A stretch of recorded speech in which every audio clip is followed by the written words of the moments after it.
Tuesday, September 20, was supposed to be a turning point for Ben and his son Cody.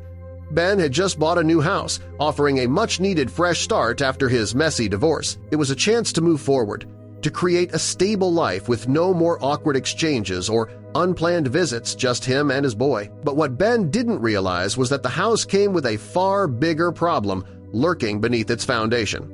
But before we start, smash the like button and make sure to subscribe if you haven't, and hit that notification bell so that you won't miss any new stories. The house was in decent condition, far enough from their old home to mark a fresh start, yet close enough for Ben and Cody to visit friends and family by car whenever they wished. The price was irresistibly appealing, making it seem like the perfect opportunity. Without much hesitation, Ben arranged a visit, fell in love with the possibilities it offered, and within a few weeks, the property was officially Hisa, new chapter, ready to begin. And now, here they were, moving boxes stacked high in the living room, the faint scent of the old tenant still lingering in the air.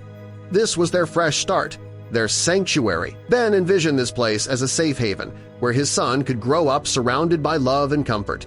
It had to be perfect for them both. Ben walked through the house on Tuesday, the 20th, filled with hope and comfort. But by Saturday, everything had changed. The peace and promise Ben envisioned seemed like a distant memory. The backyard, once echoing with Cody's laughter, was now swarming with local authorities. What had felt like a dream home had turned into a nightmare for the father and son. Police cars lined the street outside, casting flashing lights across the once quiet neighborhood. Voices murmured in Ben's yard, where yellow tape now crisscrossed the garden. Their sanctuary had become a crime scene. Ben stood in the middle of it all, his arms crossed tightly, his face unreadable. Nearby, Cody sat quietly on the porch steps, clutching his knees. This wasn't the fresh start Ben had worked so hard to create. It was something else entirely. It all started with Cody's natural curiosity, which set off an incredible chain of events. What the young boy had found was no small matter. "Mr. Fletcher," an officer said, pulling Ben aside, "we need to ask Cody a few questions, but only after our team secures the area. Can you keep him inside for now?" Ben nodded, unsure of what was happening, but sensing this was more than he could have imagined. Ben nodded slowly, barely processing the officer's words.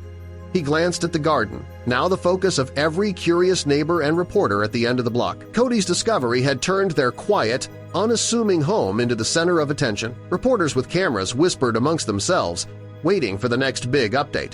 Ben felt the weight of it all but kept a steady hand on his son, who seemed oddly calm. "I'll keep him inside," Ben said, his voice measured. He turned toward Cody, who was watching from the porch steps. "Come on, buddy."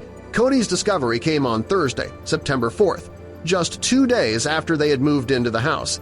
At first, everything seemed normal. Ben spent his days unpacking and organizing, determined to turn the house into a home. Meanwhile, Cody had found joy in playing soccer in the backyard. Their days were peaceful, filled with small victories like emptying boxes and finding favorite toys. Neither could have predicted how quickly things would change.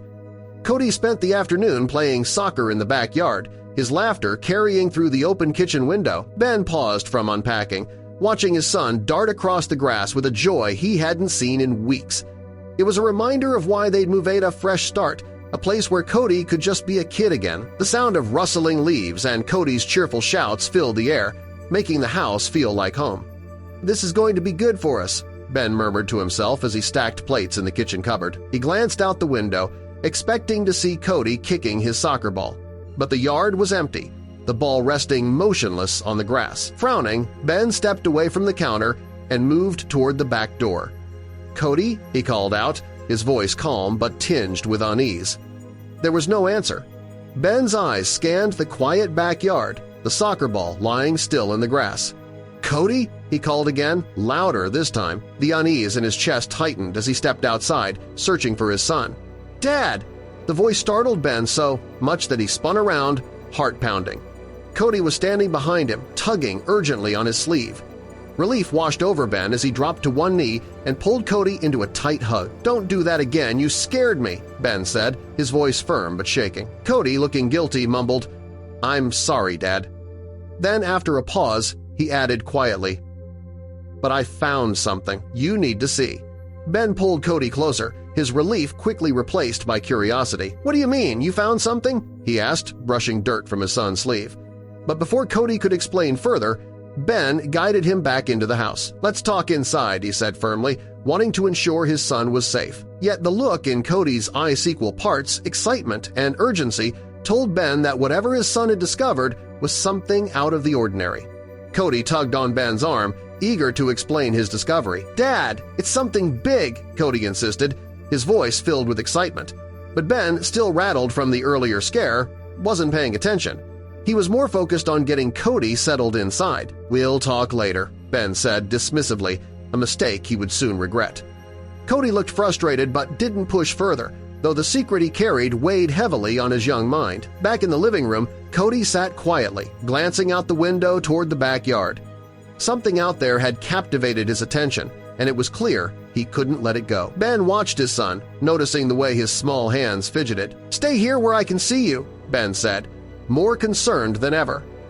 But Cody's curious nature couldn't be stifled. Whatever was in the garden had already claimed a hold on his imagination. Cody bided his time, watching and waiting for the perfect opportunity. When Ben forgot to lock the garden door the next day, Cody sprang into action. He grabbed a small shovel from the shed, the tool feeling almost like a treasure hunter's gear in his tiny hands. Checking over his shoulder to ensure his dad wasn't watching, Cody ventured to the spot in the garden where he'd made his discovery the day before. With determined steps, Cody returned to the back of the garden, clutching his little shovel tightly. He knelt down at the spot where he had uncovered part of his mysterious find and got to work. The young boy dug quickly, his excitement building with every scoop of dirt he removed. After a few minutes, the hidden wooden hatch beneath the soil was fully exposed. Cody worked tirelessly, his small hands gripping the shovel. Beneath a foot of soil lay a weathered wooden hatch. As he reached for it, a large hand suddenly gripped his shoulder. Startled, Cody turned to see his father, Ben, standing behind him with a mix of frustration and curiosity. "This is what I found yesterday," Cody explained proudly. Ben crouched, brushing dirt from the edges of the hatch. His irritation faded as he examined it more closely. "You really did find something," he muttered. They both stared at the hatch, curiosity overtaking hesitation. "There's only one way to find out," Ben said. They lifted the hatch together, revealing a dark hole reinforced with wooden beams. "This must have been built for support," he observed. Cody leaned forward, eager to explore, but Ben quickly pulled him back. "It's too dangerous," he said firmly.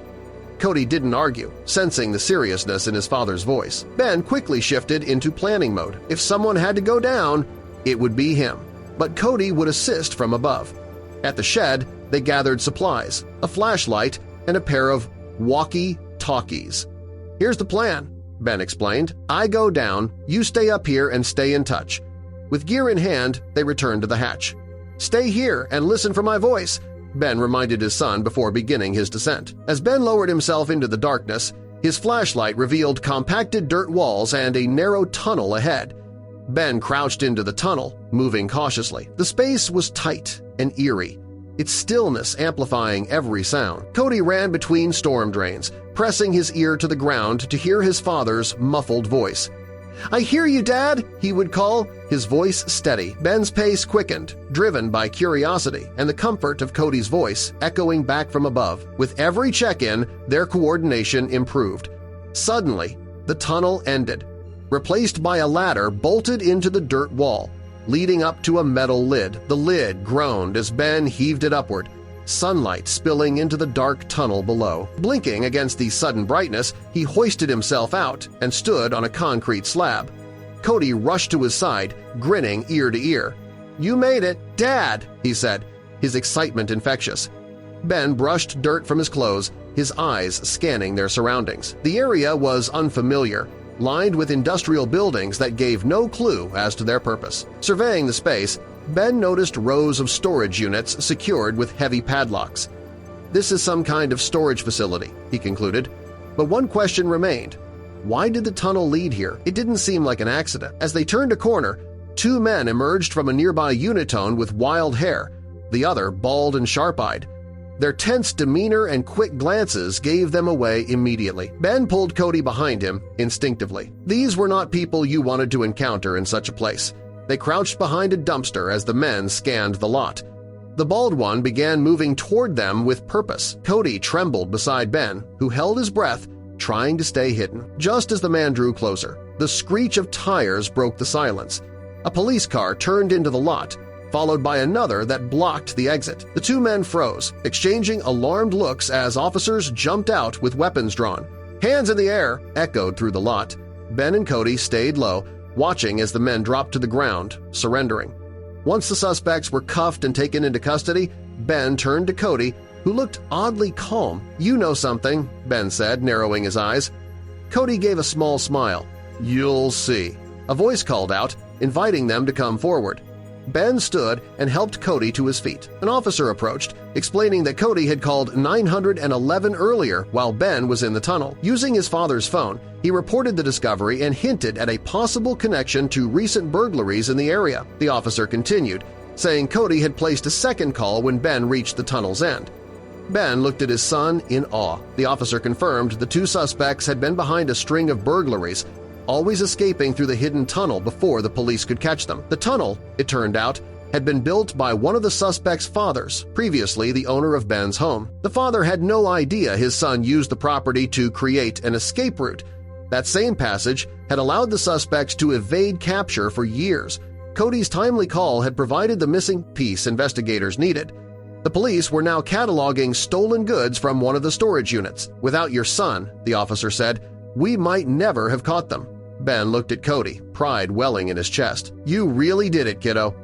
By the next day, the story had spread. Reporters arrived, neighbors applauded, and headlines celebrated Cody's bravery. From their porch, Ben watched as the boy soaked in the moment, smiling brightly. One article read, "Cody, the savior of the neighborhood. For the first time since they'd moved in, their house truly felt like home, not because of its location, but because of the strength they discovered in each other."